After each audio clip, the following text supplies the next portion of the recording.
Assalamualaikum warahmatullahi wabarakatuh. Ayah bunda semua, ini adalah konten baru nih di PMD, yaitu Chit Chat Corner. Jadi kita akan bincang-bincang dengan narasumber yang pastinya keren banget, yang insya Allah bisa menjawab sedikit kegelisahan ayah bunda terkait parenting. Karena saat ini sesinya adalah parent talk, kita bincang-bincang seputar parenting. Oke, saya sapa dulu narasumber kita. Assalamualaikum Kak Wida. Oke, beliau ini bernama Kak Wida Triambodo, sarjana psikologi. Ya gitu. Nah, beliau ini saat ini aktif aktif mengembangkan satuan pendidikan ya? Satuan pendidikan, yaitu yang sudah berjalan Rumah Quran Telaga Inspirasi, yang alhamdulillah sudah berjalan 1 tahun ya Kak Wida? 1 tahun, 1 tahun setengah, Masya Allah. Dan saat ini sedang membuat yang keduanya, yaitu Pesantren Ekopreneur Telaga Inspirasi. Masya Allah. Masih kelihatan muda ya, tapi udah punya 2 pesantren nih, Masya Allah. Muda, jadi wajahnya doang. Semangatnya lebih muda. Oke. Jadi insya Allah dari beliau ini yang juga seorang psikolog gitu ya, aktif menjadi ini ya, maksudnya membuka konsultasi gitu ya. Oke, baik. Jadi beliau ini insya Allah sudah berpengalaman. Nah, di sesi kali ini kita mau melanjutkan parenting yang sudah diadakan di PMD pada Agustus 21 tahun 2021. Nah, tema yang diangkat itu kan hari ini menjadi role model untuk anak gitu ya, yang mana pasti ini tujuannya orang tua nih gitu ya Kak Wida. Okay. Nah, dari beberapa sudah disampaikan saat parenting langsung di PMD. Nah, saat ini saya mau memberikan beberapa pertanyaan nih gitu terkait tema yang sudah kita angkat. Nah, mungkin yang paling pertama menjadi role model, menjadi panutan ya Kak? Panutan bagi anak gitu ya. Otomatis ini tugas paling besarnya tugas siapa? Menjadi role model bagi anak yang pasti orang tua, tapi memang tidak bisa dilepaskan dari peran lingkungan sekitar juga. Seperti itu.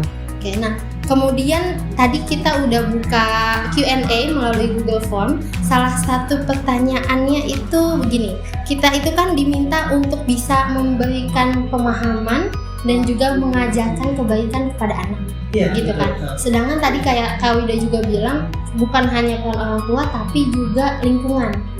Nah, salah satunya kasus yang terjadi adalah di lingkungan itu bisa dibilang itu toksik. Gitu. Jadi ketika ada anak membuat salah, lingkungan itu maunya dia dimarahi, gitu. Tetapi misalnya orang tua nggak niat untuk marahi, gitu. Tapi diem dulu, nunggu reda, baru diajak ngobrol gitu ke anak. Nah, menangani situasi yang kayak gini tuh orang tua harus gimana nih? Ya, Bismillah. Jadi sebenarnya kompleks ya Kak ya. Jadi terkait anak, kemungkinan bisa berperilaku buruk itu sumbernya dari mana? Meskipun terkadang orang tuanya sudah mengajarkan dan memahamkan kebaikan, tapi anak juga bisa menyerap keburukan itu dari lingkungan sekitar kayak gitu. Nah, cuman ada satu kontekstual yang memang harus difahami bagi orang tua adalah penanaman keyakinan untuk dia stabil dan konsisten terhadap kebaikan.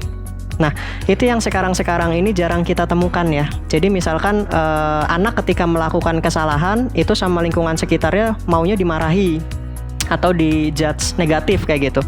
Tapi kalau orang tuanya udah paham gitu, orang tuanya pengennya nunggu reda dulu baru nanti dinasihati di waktu yang tepat gitu. Nah, sebenarnya itu tugas orang tua juga untuk menguatkan, tidak hanya memberitahu kesalahan tapi juga menguatkan. Jadi orang tua kalau bisa jangan ikut-ikutan lingkungan sekitar. Ketika lingkungan sekitar minta anak itu dimarahi, maka orang tua yang harusnya menguatkan prinsip si anak bahwa, "Nak, kamu itu memang salah, tapi kamu gak usah peduli kata-kata orang di luar, kamu cukup evaluasi, perbaiki diri, dan ayah bunda support kamu," kayak gitu. Jadi itu yang harus dikuatkan gitu. Jadi mental itu, biar nanti ketika dia melihat temannya salah atau melihat rekannya salah, dia juga nggak ikut-ikutan lingkungan sekitar, dia malah akan memperbaikinya dengan cara yang baik gitu, tapi juga menyampaikan dan menguatkan gitu bahwa itu salah tapi kamu bisa memperbaikinya gitu. Jadi harus diputus mata rantai untuk menyalahkan orang itu dari sekarang. Jadi tugas orang tua hanya mengingat bahwa anak itu titipan Allah.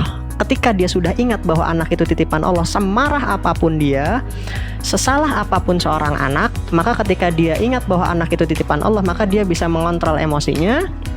Dia bisa konsisten untuk mengajarkan kebaikan, karena konsistensi itu didasarkan pada ilmu parenting, bukan pada Allah gitu. Tapi kalau misalkan disadarkan orang tua perannya cuman mengarahkan anak bahwa anak ini sebenarnya milik Allah, mungkin memang anak itu lahir dari rahim mereka, tapi ketika Allah tidak menitipkan itu, maka anak itu nggak akan lahir gitu. Jadi intinya konsistensi itu akan ada ketika orang tua itu selalu sadar bahwa anak itu titipan Allah yang harus dijaga gitu, insyaallah.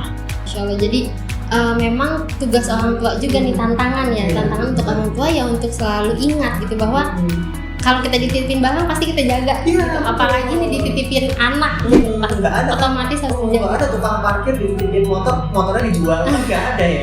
Dia pakai gitu kan, nggak mungkin.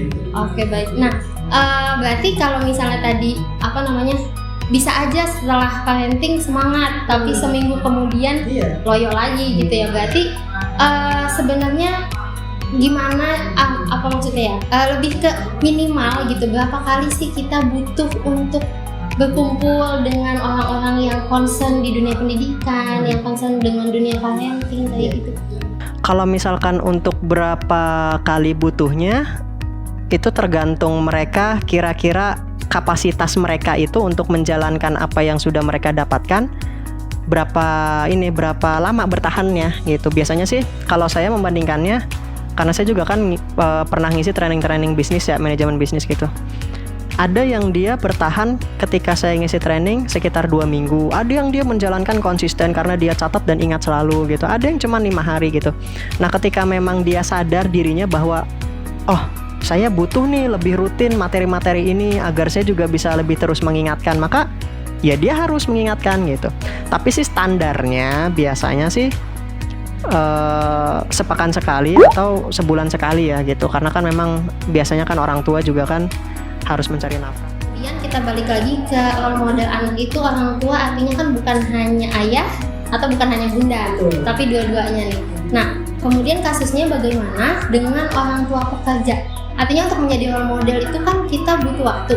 Anak-anak suka sama misalnya sekarang nih K-pop gitu kan, karena dia intens nontonin K-pop, yang dia lihat paling banyak itu K-pop, makanya panutannya K-pop.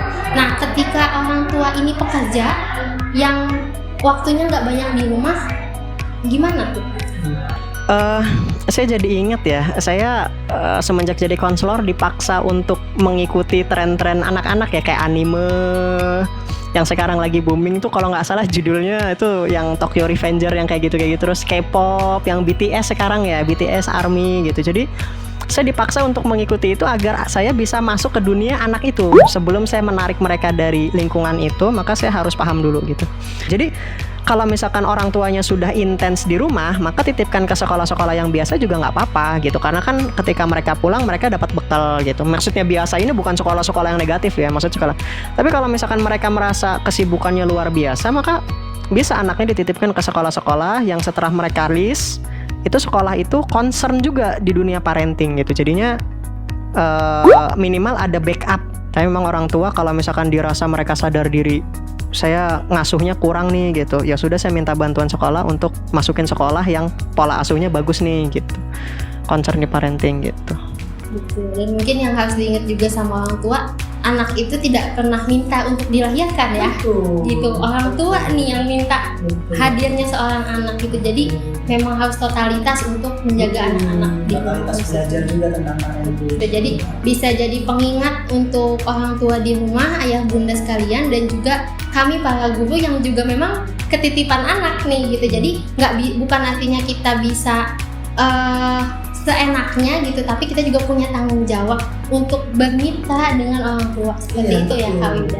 Oke, baik, semoga apa yang disampaikan sama Kak Wida hari ini bisa membuka wawasan kita lebih baik lagi tentang dunia parenting. Dan terima kasih waktunya Kak Wida, semoga pesantren yang lagi dibangunnya lancar, Amin, gitu. ya Bisa Allah. berkolaborasi lagi sama IMM, PMD dan Tabat-Tabai. Masya Allah. Kayak Amin. gitu. Begitu juga dengan PND, semoga lancar ya. Amin, amin. Oke, jadi segitu dulu nih chit chat corner kita kali ini dengan topik parent talk, bincang-bincang tentang parenting. Kita ketemu lagi di sesi selanjutnya yang insya Allah narasumbernya juga keren abis. Oke, begitu aja. Terima kasih sebelumnya dan sampai jumpa. Wassalamualaikum warahmatullahi wabarakatuh. Waalaikumsalam.